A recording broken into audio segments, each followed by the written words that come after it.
No final da década de 70, 4 amigos foram supostamente abduzidos por um OVNI enquanto acampava. E a história ficou ainda mais insólita com o passar dos anos. Um impressionante caso de abdução múltipla. Era agosto de 1976 quando o grupo resolveu acampar por 10 dias na floresta de Allagash, no estado do Maine, Estados Unidos.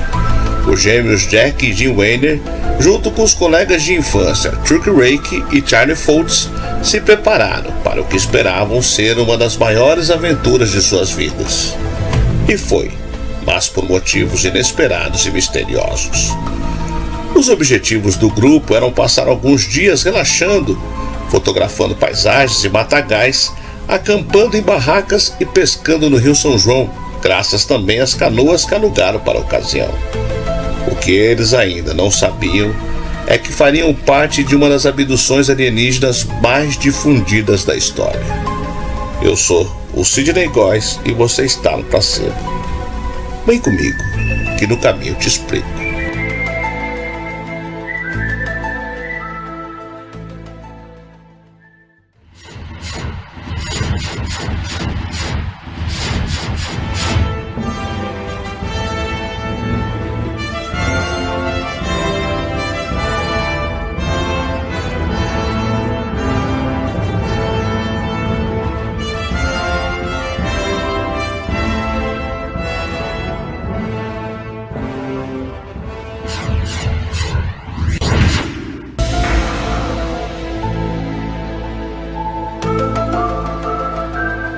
Em agosto de 1976, 4 amigos, na época estudantes de artes, estavam acampados em uma região isolada, em Young Lake, próximo ao rio St. Francis, em Allagash, Maine, Estados Unidos.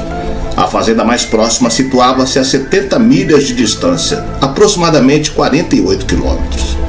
O grupo era composto por Chuck Ray, o guia, os gêmeos Jim e Jack Weiner e Charles Foltz. Na segunda noite de acampamento, todos avistaram um estranho objeto luminoso que sobrevoou a região. Mesmo com o auxílio de binóculos, eles não conseguiram identificar o estranho objeto. No anoitecer do quarto dia, 26 de agosto, eles acenderam uma fogueira às margens do rio para iluminar o acampamento à noite. Quando anoiteceu, eles pegaram uma canoa e foram ao meio do lago. Aproximadamente 20 minutos depois, ocorreu um fenômeno luminoso acima do lago. Chuck, de imediato, pensou tratar-se de gás do pântano. A luz estava a aproximadamente 200 metros deles e se apresentava como uma faixa que subia e descia emitindo cores vermelha e azul que pulsava. Não havia ruído e aparentemente estava sobre algumas árvores na margem do lago.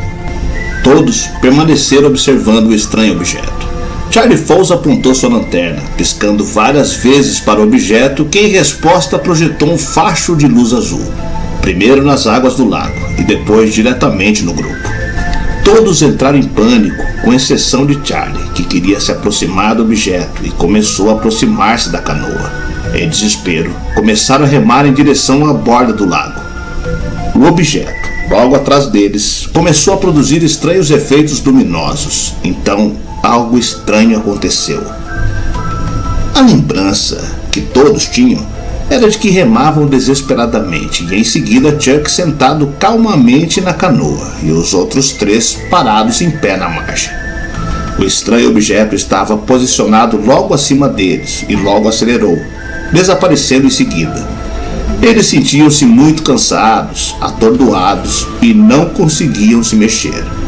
Assim que recuperaram os movimentos, dirigiram-se para o acampamento, onde encontraram a fogueira em brasas.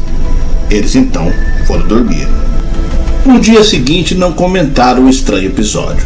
Eles só voltaram a tocar no assunto bem mais tarde, quando encontraram um guarda florestal contando-lhe a experiência. Este comentou que a luz era possivelmente gerada por outros pescadores e, em função disso, não deram mais atenção ao caso. 12 anos depois, Jim sofreu um acidente que lhe deixou com algumas sequelas. Ele passou a sofrer de epilepsia, sofrendo ataques ocasionais. Em 1983, ele começou um tratamento visando reduzir esses ataques e elevar sua qualidade de vida. Algum tempo depois, começou a ter pesadelos recorrentes em que era protagonista de um sequestro por parte de tripulantes de um disco voador. Estes sonhos eram cada vez mais perturbadores, e Jim resolveu contá-los ao médico que estava tratando sua epilepsia. Este recomendou que Jim procurasse um grupo de ufólogos que estava promovendo uma reunião em Boston. Ele aceitou o conselho e foi até o local, onde conheceu o ufólogo Raymond Fowler. Fowler ficou muito interessado no relato de Jim referente ao episódio em Allagash e em outros episódios estranhos em que esteve envolvido.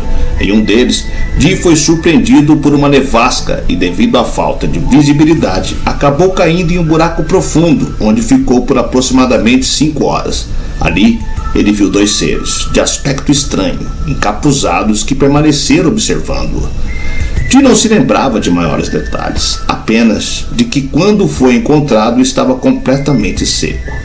Além de Jim, os outros 3 protagonistas tiveram o mesmo tipo de sonho perturbador.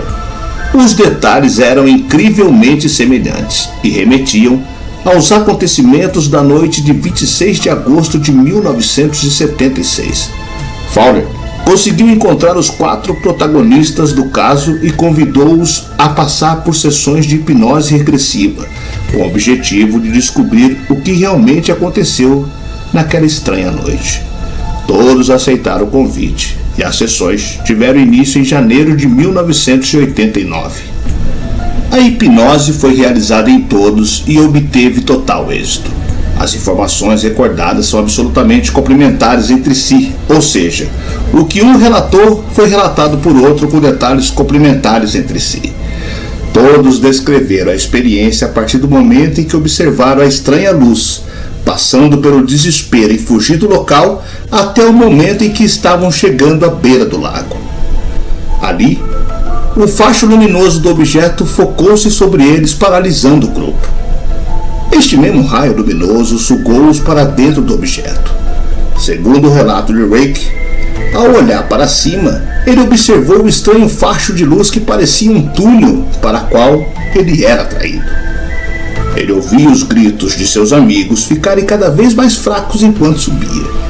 Ao fim do túnel, encontrou uma espécie de barreira por onde passou e logo percebeu-se em uma sala circular onde seus amigos chegaram pouco depois. Nesta sala, surgiram seres humanoides de baixa estatura, cabeça grande, desproporcional ao corpo, com grandes olhos negros. Suas mãos possuíam 4 dedos. Estes seres inicialmente transmitiram mentalmente mensagens dizendo para eles cooperarem e que não seriam machucados. Eles sentiram-se paralisados, sendo então despidos e examinados de forma dolorosa. Os humanoides coletaram amostras de tecido e materiais biológicos, além de inserirem sondas em seus corpos. Todos foram submetidos a um aparelho que era colocado sobre seus corpos quando deitados em uma mesa. O exame era realizado em um abduzido de cada vez, sendo que os outros 3 aguardavam sentados em um banco preso à parede da sala onde se encontravam. Outro tipo de exame foi realizado através de uma espécie de braço móvel, semelhante ao encontrado em consultórios odontológicos. Chuck Rake descreveu-o assim: parece com o que os dentistas usam, tem uma ponta comprida e articulações, podendo se movimentar e dobrar. Após o término dos exames, eles foram vestidos e levados a uma câmara circular de cujas paredes saíam tubos estreitos de coloração azulada.